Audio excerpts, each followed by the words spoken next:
And we're back with another episode of the Lakers Fast Break podcast. It's Gerald Glassford coming right back at you here from Lakers Fast Break, Pop Culture Cosmos, where we cover the latest news and trends in pop culture each and every week, twice a week, wherever you get your podcasts. Plus, also Inside Sports Fantasy Football, where we cover the news and notes for the NFL, plus give you the tips on what you need to know for your fantasy football team. That's Inside Sports Fantasy Football. Give a big shout out to Joe Sorrell, who got it out last night.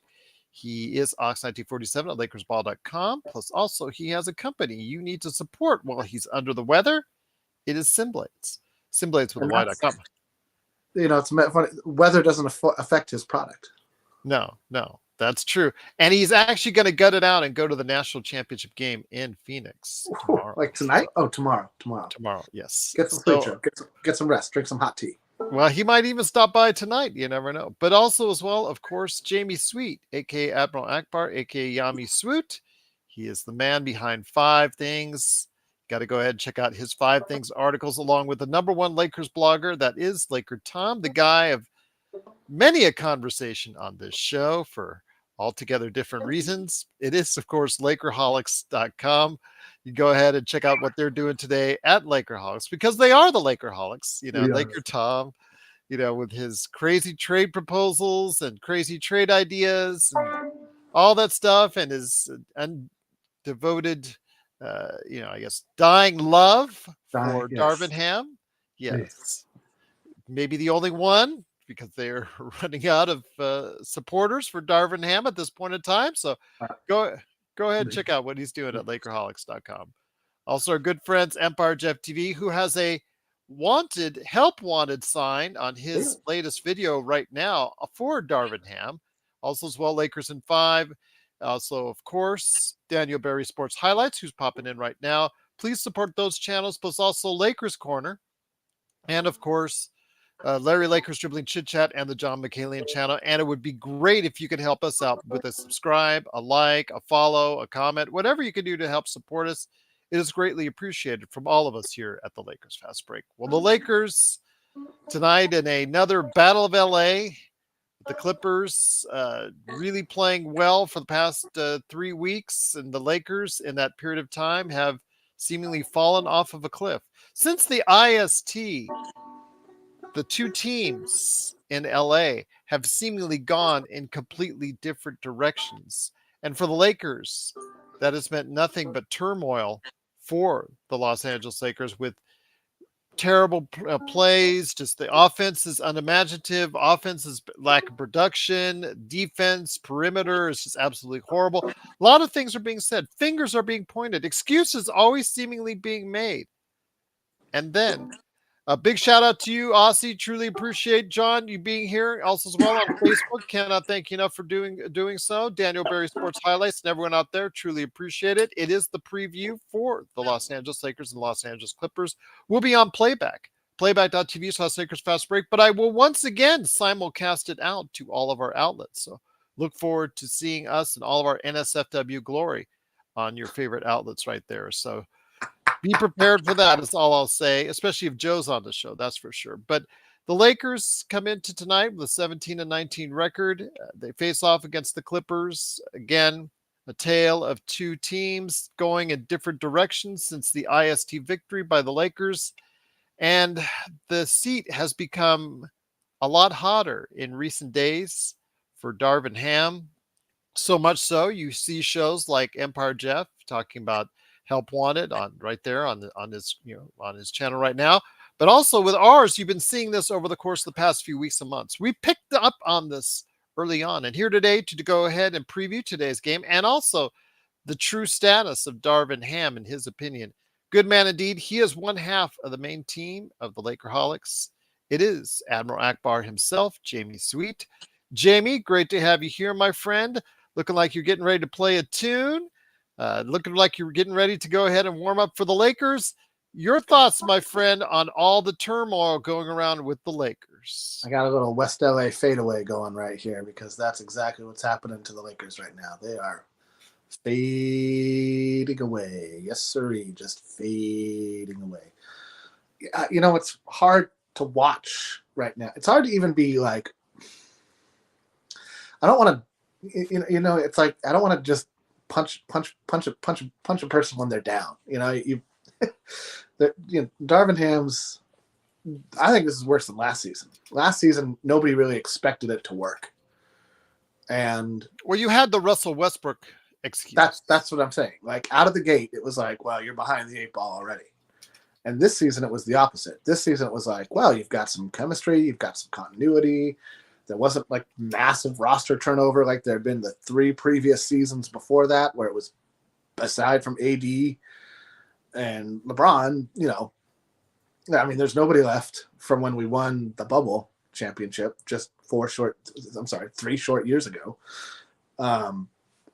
which seems like a lifetime ago somehow. And, I just have never seen the wheels fall off a team this badly and this completely in such a short time, especially when you consider that the pieces from what worked so very well last season are all still on the team, outside of Lonnie Walker IV, who really wasn't playing. Dennis Schroeder. And Dennis Schroeder, who wasn't.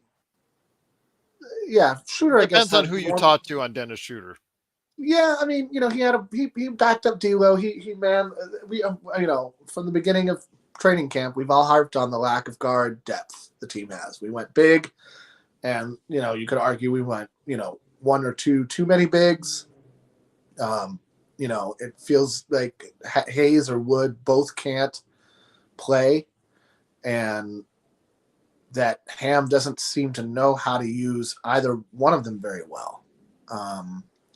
Hayes is a little less surprising. We never found a way to use Damian Jones last season, and he and Hayes are kind of replicative. They are kind of the same guy. They don't have any kind of outside game.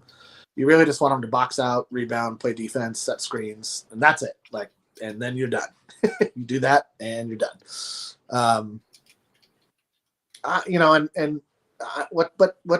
What's hard is that Darvin Ham isn't doing himself any favor with these excuses. These excuses to me are just unfathomable. It'd be one thing if it was a player. If a player was like, oh, yeah, that in-season tournament, really, the intensity of it and all this and that. Okay, sure. You're feeling that still, huh, guy? Sure. Or, oh, these injuries. We just need some guys. But it's the coach. The coach is using these excuses. And that to me is just unacceptable. As a coach, you just got to suck it up. Vogel was great at sucking up. Not great at doing offense. Great at defensive schemes, and great at just saying the answers lie here. And we got all that we need, and injuries happen to everybody, and teams go through up and downs. But Ham's still it's been 2 weeks since and really, honestly, and I think I pointed this out last time, every one of the in-season tournament games counted towards the regular season win-loss total, except for one. And so we're really, when he's talking about all of this pressure, it's one game. And I remember I roasted Laker Tom for about 2 months because of his one gameism during the Russell Westbrook or early part of last season, or the season that we missed the playoffs. Well, it's only one game. It's only one game. And we one-gamed ourselves right out of a playoff spot. And then we one-gamed ourselves right out of a play-in spot. So that was literally only one game. And we're well past it. So if the coaching staff hasn't figured out how to move on past that game, that's a big problem. That's a big problem that doesn't seem to be resolving itself. It's over. You did it. Move on. That door is well closed and the bus is left. If you're still in that space, you got to catch up to the rest of us, man. You're well behind reality. And same with injuries. Everybody's hurt. Every single team has injury issues, except for maybe Minnesota, which is why they're playing so well. You could argue that even Denver had Aaron Gordon out for 2 weeks, 3 weeks with that weird dog bite thing. Murray was down for a couple of weeks, 3 weeks. Everybody's been hit by an injury bug, and nobody else has seen the wheels fall off the wagon like the Lakers have. And you can't really get any more than what you're getting out of AD and LeBron. And you really can't expect much more out of Reeves. And so it really seems like it's coming down to a lot of the choices that the coaching staff is making. And that buck stops with Darvin Ham, starts and stops with Darvin Ham.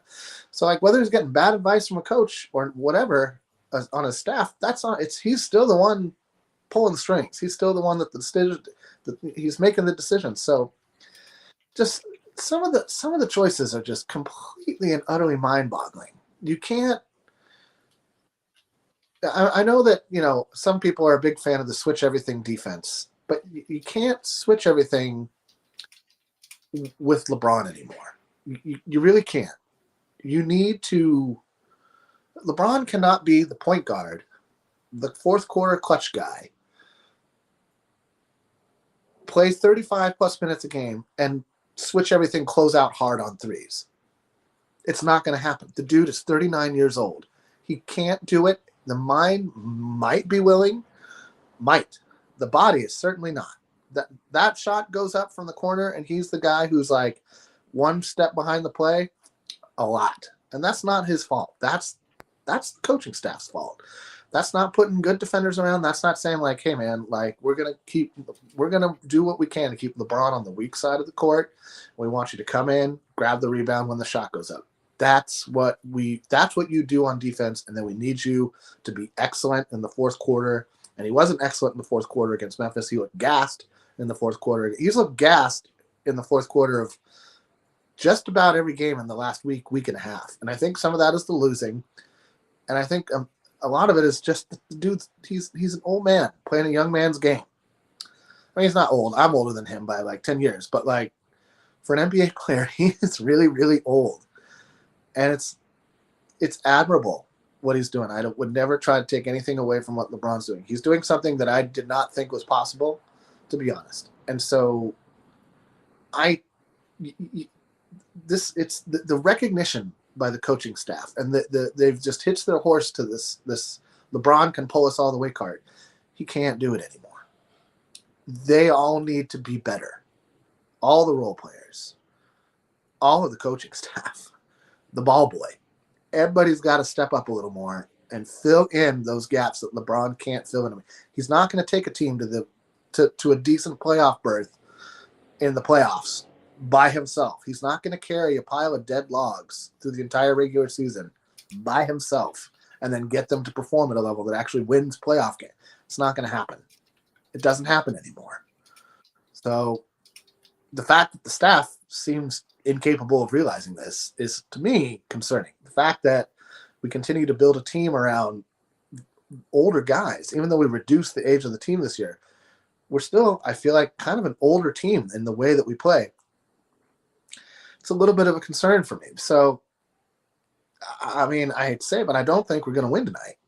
I mean, we need to. Vegas is actually, I think, up to 10 right now as far as the spread right now. So yeah, they don't think much of the Lakers right now chances either. Why should anybody?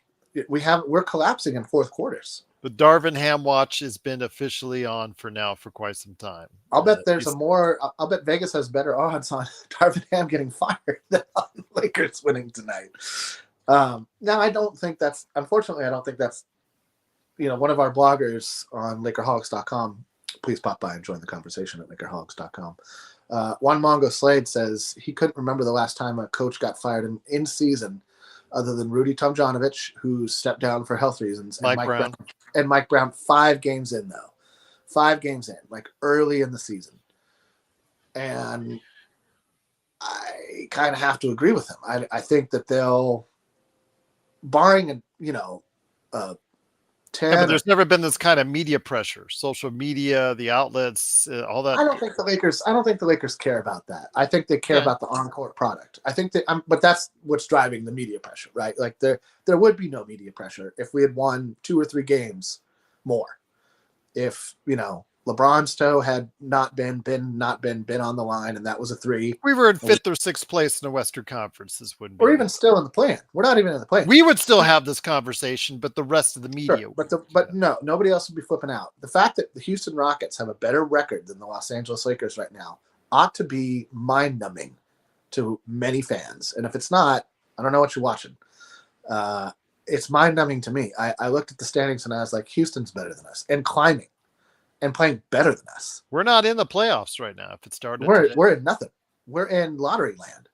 Mhm. We're on the outside looking in. We are half game behind the Warriors, who couldn't be more dysfunctional this year. Somehow they're improving upon last season's dysfunction incredibly. Even though they quote unquote got rid of the guy who was, driving everybody crazy, they got rid of the wrong guy. So yeah, I know people are like, oh, we just need to like make a trade. I don't know what we can get that's going to turn this around to the degree that it now feels like it needs to get turned. There's This no is like 100% fix. Whether you go Murray, no, whether you go Levine, whether you go Siakam, with any of the names that you throw out there, and there's no 100% fix for this situation. let's be honest about those chances. The Lakers have 2 first round draft picks they can trade, 2028, I believe, and 2030, and that's it. And some second rounders and pick swaps. And there are a bevy of teams. The Knicks, even maybe the 76ers can offer less than us. After that, anybody who wants to make a bid on Murray is gonna make a better bid. Whether it's OKC, whether it's New York, even Toronto, should they want another guard for whatever reason.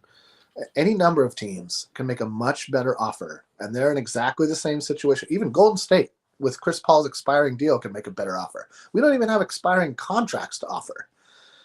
We got nothing. We got 2 draft picks, and if you're a team like Atlanta, you're not looking at D'Lo and those 2 picks and thinking that's what we can get from Murray. You're not. I don't care how optimistic the trade scenario is or how much you think the money doesn't matter. The picks matter, and there are teams with better picks, and there are teams with better players, or they have expiring money, which is very valuable in the modern NBA because that means you're clearing the decks a little bit, you're getting under the apron, you're avoiding the repeated offenses that are now punitive beyond imagination, and we can't offer that. There's no way we can offer that. There's no player worth a lot of money on our team on an expiring deal. D'Lo is the closest thing, and there's not going to be a bigger deal for him next year, especially if we're only playing him 14, 15 minutes a game. It's a bad look right now because, and listen, we were all fans can be. I don't mind when fans are guilty of, well, I thought this was going to work. You're a fan, right? You're not living in a mansion and driving a car paid for by the Los Angeles Lakers because you make decisions on what players to acquire. That's one guy's job. That's Rob Pelinka's job. You're not the coach, right? You're not getting paid a lot of money by the Lakers to make these in-game decisions. You're a fan. We're not experts. I mean, I happen to think I'm a little bit more of an expert than Rob Pelinka, but that's beside the point. They haven't returned my call. I think all of us on this Nobody's show. seen him. Funny how the Lakers have started this downslide and you haven't seen or heard from him. He was at the game. No, he was at the game. He was at the Miami game. He was at the. I saw him on. They showed him on the TV. He was at the Okay, Miami so game. he wasn't. Okay, so he's not in full hiding. Okay, that's but good. he's not like saying anything. Not that he normally does. And same with Genie. They're not that kind. They're not like Mark Cuban. They're not going to be like. They're not going to toot their little toy horn in front of the camera and like. They're not like that. And I kind of, to be honest, prefer that. But you did the right thing, and they should have fought harder for more for more team options. They should have fought harder for more team options, and if that meant not getting Christian Wood for the vet minimum, or Jackson Hayes for the vet minimum, or Cam Reddish for the vet minimum, then so be it. If that was the if we had to come up and money given out a little bit to offset that would have made more sense to me. But the fact of the matter is that we're kind of locked into this team for this season and next season, minimum. Then some of these guys' deals have options. Then some of these guys' deals are potentially expiring. But in the modern NBA, you're not going to trade for a $17 million guy who really is playing like a $7 or $8 million guy, and he's got 2 more years left on his deal, and you're only getting a pick that's like 6 years out. I don't care how valuable it may or may not be. It's 6 years away. Half these guys won't have jobs It's 6 years. It's not. It's not what. It's not. It's not the Wonka golden ticket. It just isn't. So it's. The answer must be from within, and that's the almost scarier part. Is because the within means it starts with the coach. The coach seems resistant to making common sense choices, like starting the lineup that got you to the playoffs last season. It's like, and I think Zangerstein had a great point when you posted her notes on Facebook a couple of days ago, or maybe a week ago, and she Yeah, was I do like, it about every couple of days. Yeah, and it was like she made a great point. It was like, was there a problem with what worked last season? Why did we have to throw the baby out with the bathwater when it came to last season? Like, why are we trying literally nothing that worked with this group of guys? We're not even letting the group of guys that got it done play. It's like, no. Can't. I mean, I get it. Vanderbilt was injured for a lot of camp. That, maybe put the defense back a little bit at the beginning of the season. He's not hurt now. Now, do we know if D'Lo's playing tonight?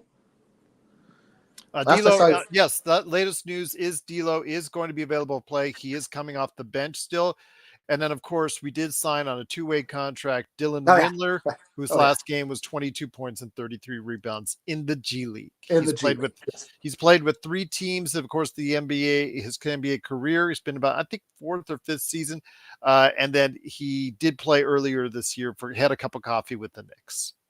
I don't understand why we never gave Hodges more of a shot. If we're Demoy Hodge, and also as well, Alex Fudge were both waived.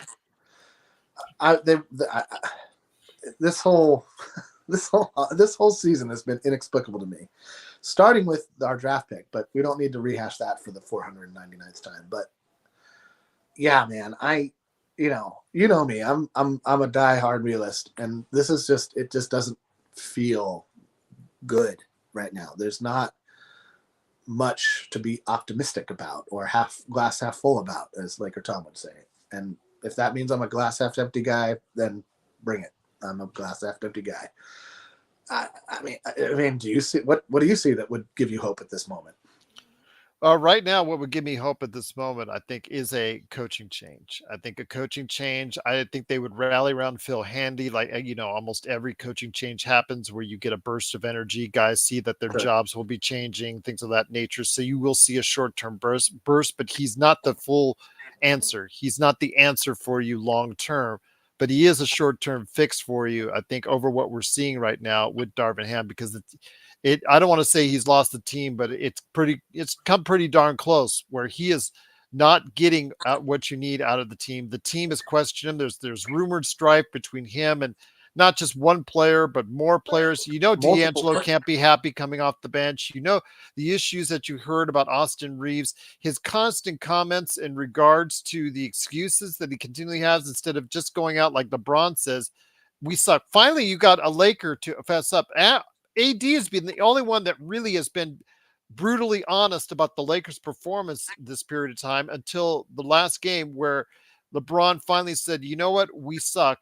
Yet you still have the coach. You still have the coach not having the guts to go ahead and say out there to everyone, you know what, I haven't gotten the job done. We haven't gotten the job done. We've got to go ahead and do better. No, instead, he's got to give you excuses, or he gives you an even worse. This was almost like you're sealing your death warrant on this when you're talking about making a comment where, well, why are you guys and why are the fans hanging on to every win and losses? It's a marathon. Give me a break. Give me an absolute break. One of those games didn't count, and it's the one that got you a banner that you hung next to the ones that matter. Yep. That to me, the IST. I told you from the beginning, the IST is worthless to me. I mean, I disagree with you there. I do see that it's worthless. Absolutely worthless. Listen, it's going to be a thing. 20 years from now, it'll be different. It's worthless now. I'm not going to disagree with you, but it has and will grow in value. Is it an NBA championship? It certainly is not. Is it worthless? I think that it obviously had worth to the players in terms of, there are guys on every team that would have been happy to get $500,000. I'm sure all the coaches were happy to get whatever money they got.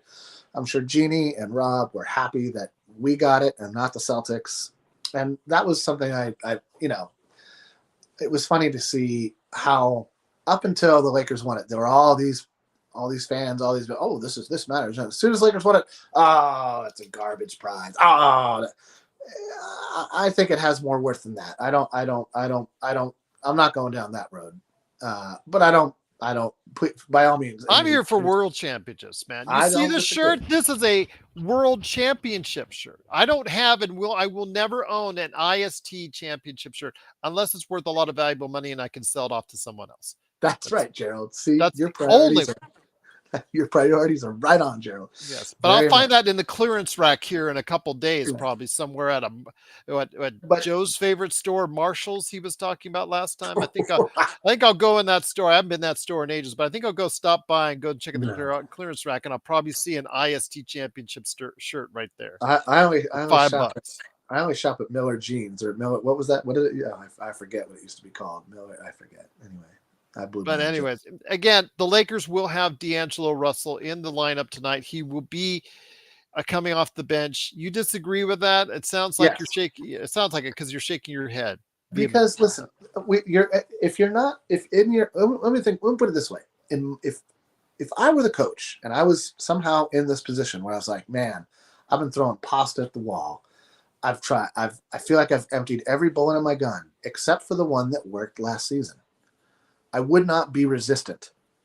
I would not be stubborn in the face of media pressure. There's no stubbornness when and his whole, oh, me and the front office are solid.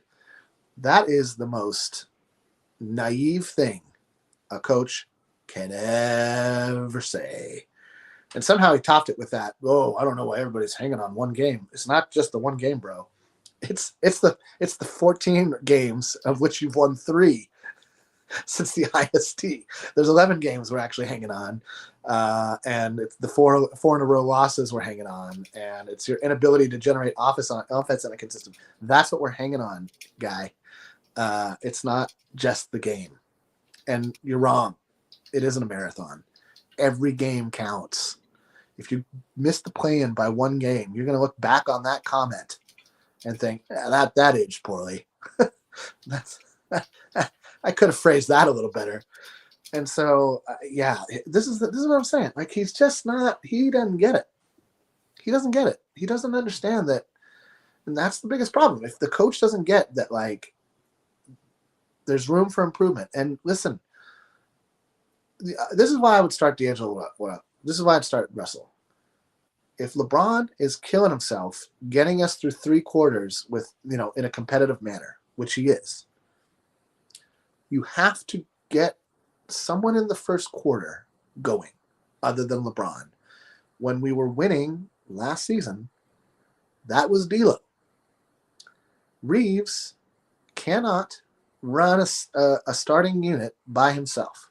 He's just not that guy. Now, with Vincent out, that means we lack a backup point guard. I get it. That's where you're just going to have to cobble something together. That you're going to have to stagger LeBron and AD, D'Lo and Austin's minutes. You're going to have one of those guys on the floor at all times, and that's very possible. If that means D'Lo has a short leash, or LeBron has a short leash, or whoever has a short leash in the first 10 minutes of the game, so be it. But you gotta keep LeBron going for the fourth, or we're dead. We're dead. We will win 0 games. Except for ones where the other team shoots themselves in the foot. We will not beat anybody. They will lose. And there's a difference. And if you don't know the difference, you don't watch enough sports. It's bad. The way the coach is approaching the problem is bad. The way the players sound after, and any time you hear them talk, is bad. And I just don't see a good way out. I don't see a trade that's going to turn this around. You could somehow magically just trade D'Lo for Marcus Smart or Schroeder even. If we could just get Schroeder back. That might be enough to swing some games in the regular season. But when were the Lakers ever about just doing okay in the regular season? Never. That's not what we do. That's not what we do. This is not a playoff team. There's no hope of this team winning a 7-game series against anybody in the Western Conference as it currently stands. The way the vibe is, the way the team looks, the way they execute on both ends. You know that we outperformed both Miami and Memphis in just about every measurable category except for the final score. We had more points in the paint. We shot more free throws. Not 3-pointers. Yeah, but we weren't. This team isn't built to shoot 3-pointers. That's one of the things that I have a problem with. Is this team and defend 3-pointers? That's the big problem. We just kept giving up the same shot over and over and over and over and over and over, and that comes back to recognition. This coach is not recognizing problems quickly enough, and when he does, he blames something else. He blames anything else.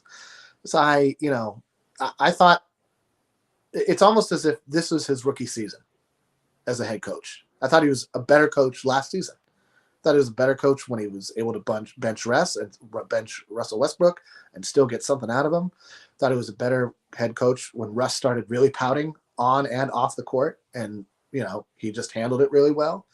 And I thought he was a better coach down the stretch when he helped get us into the playoffs, but mostly that was the improved play of the team that Rob gave him. And and then I thought, he did the best that he could do against Mike Malone. I don't know that nobody was defending Joker any better that season than we did. So this is a step back. This is like a sophomore slump kind of a season for Darvin Ham. And with a player, you've got a summer to work on your game and get better. He might not have a summer to work on his coaching and get better if this continues. And if we don't make it to the play-in, he ain't going to be here next season. It'll be Doc Rivers or somebody who's not a first-year coach. That's kind of why I honestly don't see them going with Phil Handy. You're going to get a 5, 6, 7 game bump out of that, and then he's going to be right back to I don't really know what I'm doing. Yeah. I thought it was from the beginning, and I think we talked a lot about this right after that first press conference from Darvin Ham, that it was a curious choice to go with a rookie head coach for LeBron's final years. But we all hope for the best, as we do. And it is now quite a curious choice. So yeah, it's not looking good right now, people. It's not looking good. Once again, it is Jamie Sweet. Please follow his 5 Things articles, which should be very interesting based off the Lakers-Clippers game. I can't wait for that. Sunshine and rainbows. Come on by, Lakerholics. Yes. It is Lakerholics.com. Please go ahead and check them out there. Jamie, it was great to have you on. The Lakers are warming up now, finally getting all the festivities started. It is 6:30. The game is about to be on the last couple minutes. What are your last thoughts before we head on out, my friend? We just need to start winning. I mean, I don't, however it needs to happen, make shots, defend shots, do both. Don't turn it over. Can't have no more 20 turnover games, and figure out how to get LeBron some help. I mean, LeBron and AD really, against the Miami game, I thought LeBron kind of took the game off. It felt like, but he gave it all. He gave it his all last night or 2 nights ago, and he's been playing. He's been balling out. It's the little things. It's the lack of defensive acumen by the coaching staff. Everybody's just got to do better. Everybody. So figure it out, or you're going to lose your job.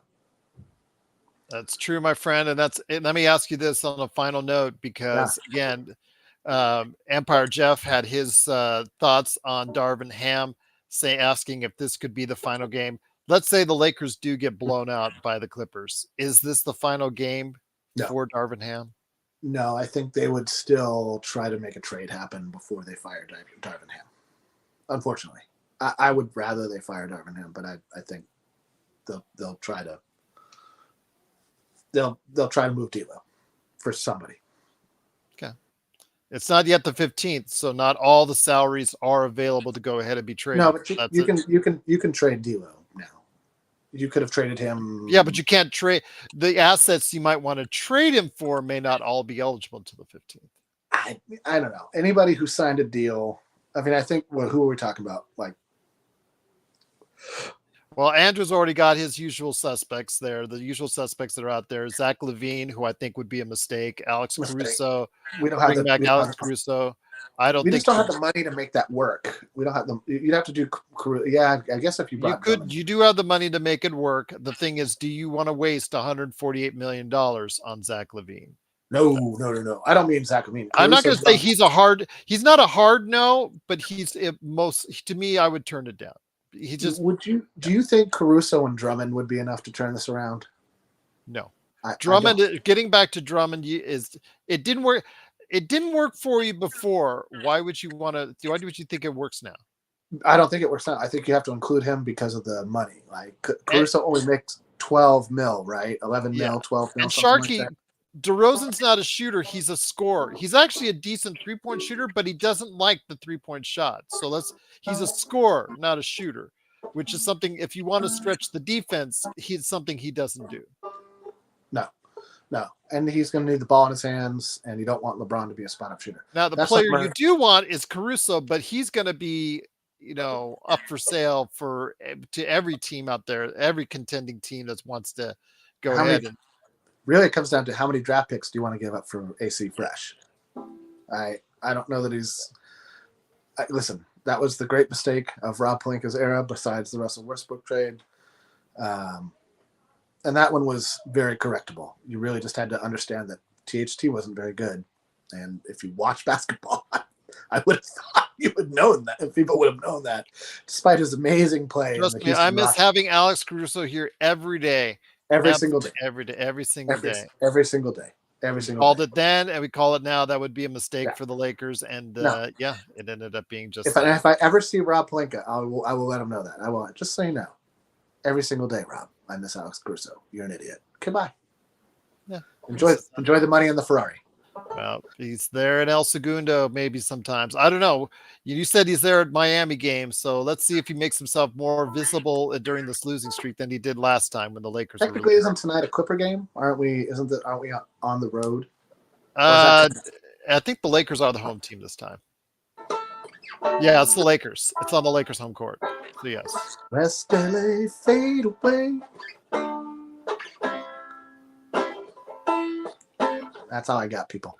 Now, Sharky, DeRozan on the Heat, that actually that's a smart move right there. That's actually something they could use on the Miami Heat, because they do have better shooting than the Lakers, but they can always use a scoring punch. Sharky, there was no way we were ever going to keep Malik Monk. We could only offer him 120% raise on the bet minimum, which was, I think, about less than half of what he's making now. So this is never going to happen. Now, the news that Malik Beasley turned down more money from us to leave is, I think, of more concern. Yeah. Because he didn't like the way his season ended with the Lakers. I mean, he had to shoot better. So yeah, blame yourself. But I like that he bet on himself, and he's going to make more money next season somewhere. So good job, Malik Beasley. But it's things like that make you just kind of like, because we could really use a guy like Malik Beasley right now. So yeah, it's going to be if this keeps up, people, it's going to be a long 50 or so games. Andrew, Zach is only shooting 33% from three. He's not very much of a floor spacer right now. So did shoot well from inside the arc the other day when he was coming off the bench. But yeah, 1 of 5 from three. That's not going to get it done. So got to look at your stats, my friend, before you say that out loud. So. Yeah, you can think it, but he was a good shooter. He is not right now.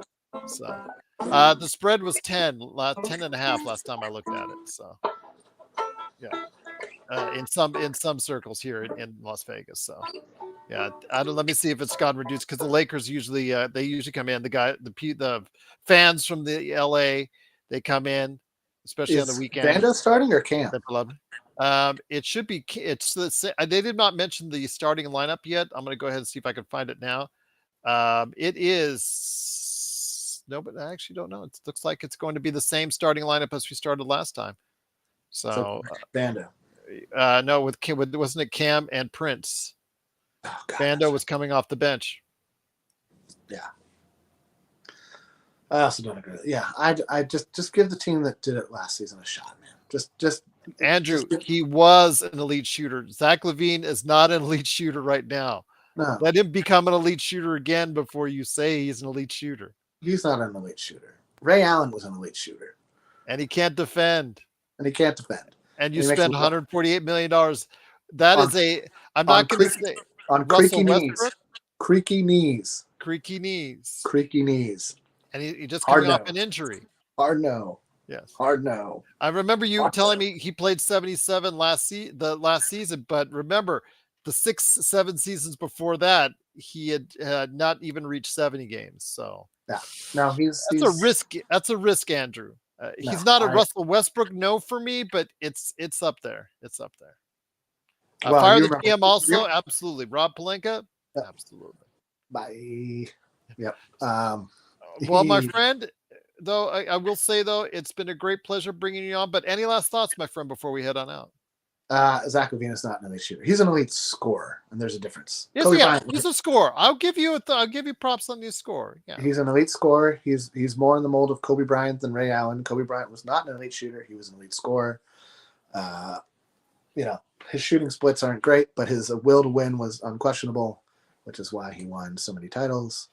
Zach LaVine does not have that will to win. So I question his fit on this team. If we were going to trade for anybody who makes that much money, the only guy who's an elite shooter who might be gettable if you threw the kitchen sink at Atlanta is Trae Young. And I think that other teams would way blow our offer out of the water for that guy, should he ever become available. But I think they'll move Murray before they move Trae Young, because if they trade Trae Young, then they've just completely blown that draft. He is not an elite shooter. 33.1% from behind the arc is not elite shooting. I don't know which league it is elite shooting, but if you're it's in my baseball, 33%, 333 is a good average. Yeah. Baseball, you're blowing it out. You're getting it. Yes. And he's only 44% as far as overall field goal percentage, which is down 2 percentage points over his career averages. So, yeah. Okay, now people are just being silly. Trae Young isn't an elite shooter at all. Okay. Wow. Okay. Trae Young, they're not going to trade Trae Young. They're not going to trade Trae Young anyway, because that means they completely blew the draft when they should have chosen Doncic. But anyway. That's all right. Well, your starting lineup is Cam, LeBron, AD, Taurean Prince, and Austin Reeves. We're going to head over now to playback. But Jamie, it's been great having you here, my friend. You got to stop by as much as you can. I'm glad you're feeling better. Looking forward to a good game between the Clippers and Lakers. You think the Lakers can do it over the Clippers? I want them to do it. I don't really think they can. Okay. For more sunshine and rainbows, come on by comics.com. Got a leprechaun for you, too. Toy. It's funny because people go, well, he used to be a good shooter, or you're only basing it off of this season. Well, I have to base, if I'm trading for the player, I'm not trading for the player 2 years ago. Yeah, I'm trading for the player I have now. Use common sense. Sense, Andrew. Wait, can we trade LeBron for 25-year-old LeBron or 20? Yeah, exactly. I would love to trade for that LeBron. Exactly. Well, the game's about ready to start. We'll be back, of course, for the post game, but we're going to have the simulcast here in just a minute. So hopefully you'll enjoy us as far as on playback. But thanks so much for joining us, and we'll be back again on playback and, of course, on the post game right here at the Lakers Fast Break Podcast.